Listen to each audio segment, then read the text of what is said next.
আসসালামু আলাইকুম। আমি ডাক্তার মোহাম্মদ আলী ফয়সাল। আমি বাংলাদেশ মেডিকেল ইউনিভার্সিটির অর্থোপেডিক সার্জারি বিভাগের আর্থ্রোস্কোপি ও জয়েন্ট রিপ্লেসমেন্ট ইউনিটে কর্মরত আছি।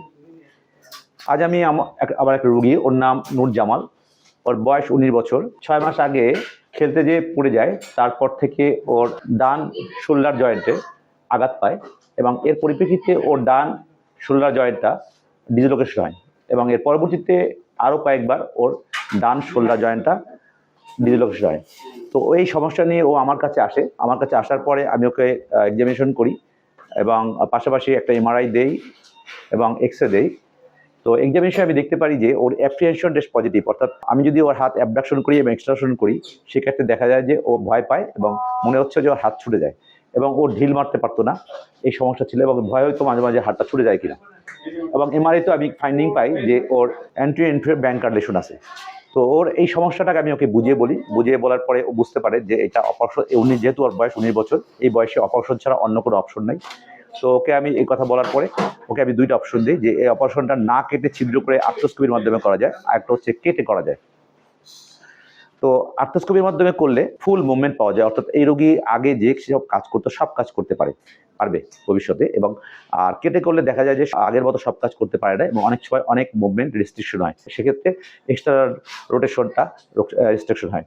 তো এইসব সমস্যার কথা ওকে বুঝে বলার পরে ও না কেটে আর্থ্রোস্কোপির মাধ্যমে অপারেশন করার জন্য রাজি হয় এবং আজকে আমি ওকে সকালে ভর্তি দিই এবং আজকে আমি দুপুরের দিকে অপারেশনটা করি।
আমি আজকে অপারেশনটা করি, আমি না কেটে আর্থ্রোস্কোপির মাধ্যমে ব্যাঙ্কার লেশনটা রিপেয়ার করে দিয়ে আসছি।